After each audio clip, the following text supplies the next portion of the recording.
زندگی کو زیادہ خوشگوار اور پرسکون بنانے کے 7 سنہری اصول۔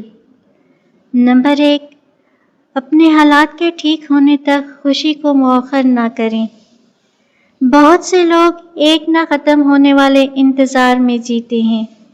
میں تب خوش ہوں گا جب میری شادی ہو جائے گی، جب میرے پاس بہت سا پیسہ ہوگا، جب میری مشکلات ختم ہو جائیں گی۔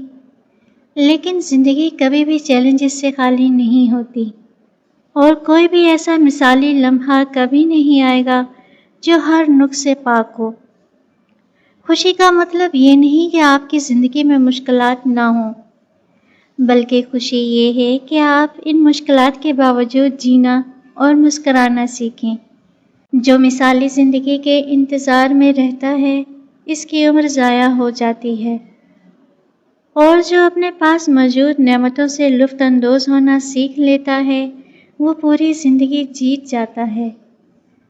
نمبر 2، اپنا موازنہ صرف اپنے آپ سے کریں، دوسروں سے نہیں۔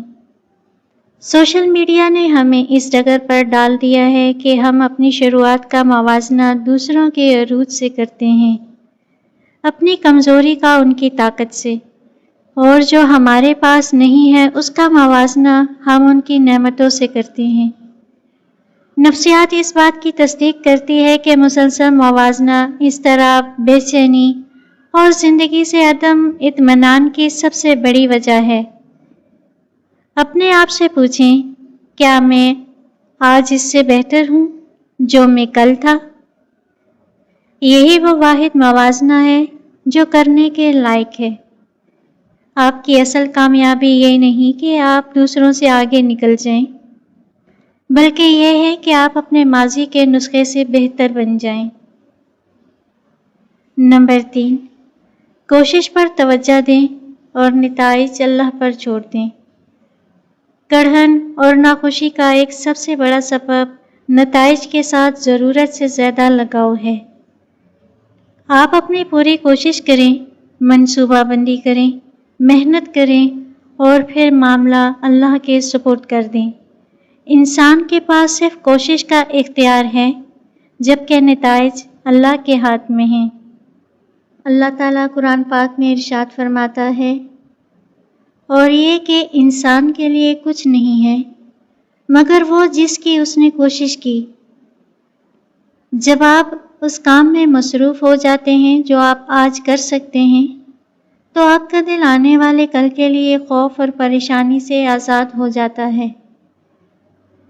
نمبر 4، لینے سے زیادہ دینے والے بنیں۔ تحقیقات سے پتہ چلتا ہے کہ جو لوگ دوسروں کی مدد کرتے ہیں اور دینے عطا کرنے کے جذبے کے ساتھ جیتے ہیں، وہ ذہنی سکون اور خوشی کی اعلیٰ ترین سطحوں پر ہوتے ہیں۔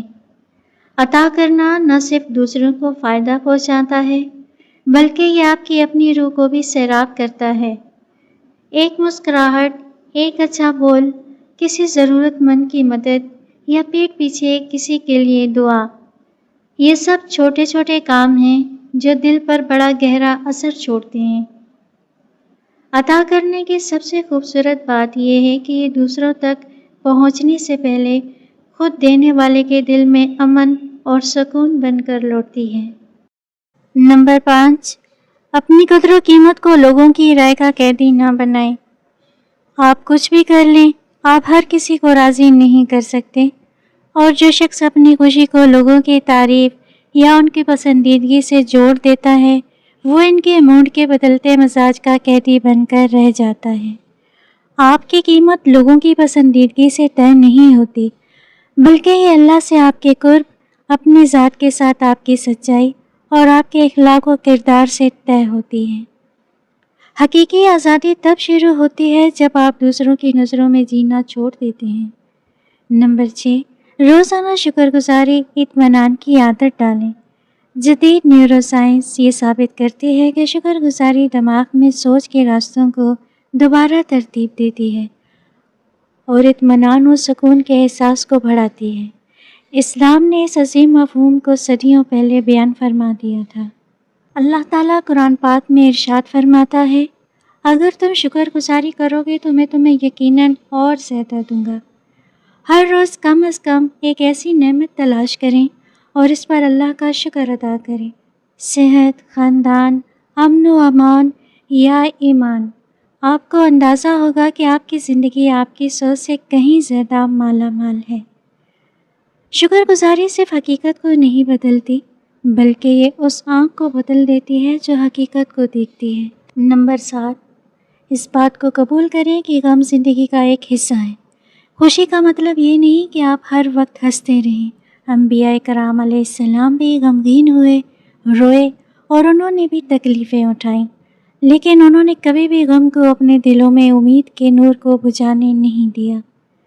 جدید نفسیات کہتی ہے کہ جب ہم اپنے فطری جذبات جیسے غم کے خلاف مذمت کرتے ہیں تو ان کی شدت بڑھ جاتی ہے، جبکہ انہیں تسلیم کر لینے سے ان سے صحت مند طریقے سے باہر نکلنے میں مدد ملتی ہے۔ اپنے غم سے جنگ نہ کریں، اسے سمجھیں، اسے قبول کریں اور پھر آگے بڑھ جائیں۔ خوشی کا ایمانی پہلو۔ اس نام میں خوشی کوئی عارضی عیش و عشرت نہیں ہے، بلکہ یہ ایک عمیق اور گہرا سکون ہے جو اللہ کی معرفت اور اس پر توکل سے پیدا ہوتا ہے۔ یہ اس بات پر یقین رکھنے کا ثبوت ہے کہ جو تمہیں ملا وہ تم سے چوک نہیں سکتا تھا، اور جو تم سے چوک گیا وہ تمہیں مل نہیں سکتا تھا۔ یہ اس بات کا نام ہے کہ آپ ہار مانے بغیر راضی رہیں، نتیجے سے لو لگائے بغیر کوشش کریں اور مایوس ہوئے بغیر امید رکھیں۔ یہ نماز میں راحت، ذکر میں سکون، دعا میں پناہ اور توکل میں طاقت پانے کا نام ہے۔ اللہ تعالیٰ قرآن پاک میں ارشاد فرماتا ہے، وہ لوگ جو ایمان لائے اور جن کے دل اللہ کے ذکر سے مطمئن ہوتے ہیں، یاد رکھو اللہ کے ذکر ہی سے دلوں کو اطمینان نصیب ہوتا ہے۔ حقیقی خوشی یہ نہیں ہے کہ آپ کے پاس ہر چیز موجود ہو، بلکہ یہ ہے کہ آپ کا دل اللہ کی محبت سے اتنا بھر جائے کہ آپ کو کسی چیز کی کمی محسوس ہی نہ ہو۔ خوشی زیادہ مال، بڑی شہرت یا مسائل سے پاک زندگی کا نام نہیں ہے۔ خوشی یہ ہے کہ آپ ہر روز ایک شکر گزار دل، ایک پرسکون روح، ایک راضی نفس اور ایک ایسی آنکھ کے ساتھ بیدار ہوں جو اپنی کمیوں سے زیادہ اللہ کی نعمتوں کو دیکھتی ہو۔ اپنی خوشی کو کل پر مت ڈالیں اور نہ ہی اسے اس چیز سے جوڑیں جو آپ کے پاس نہیں ہے۔ آج سے آغاز کریں، اللہ کا شکر ادا کریں، جو ملا ہے اس پر راضی رہیں، جو چاہتے ہیں اس کے لیے کوشش کریں اور باقی سب اللہ پر چھوڑ دیں، کیونکہ سب سے خوبصورت زندگی وہ نہیں ہوتی جو آزمائشوں سے خالی ہو، بلکہ وہ ہوتی ہے جس کا دل ایمان، رضا اور یقین سے بھرا ہوا ہو۔ اس طرح کی مزید دلچسپ اردو کہانیاں سننے کے لیے ہمارا یوٹیوب چینل بٹر فلائی کو سبسکرائب کر لیجیے۔ پاکیزہ نور کو اجازت دیجیے۔ اللہ حافظ۔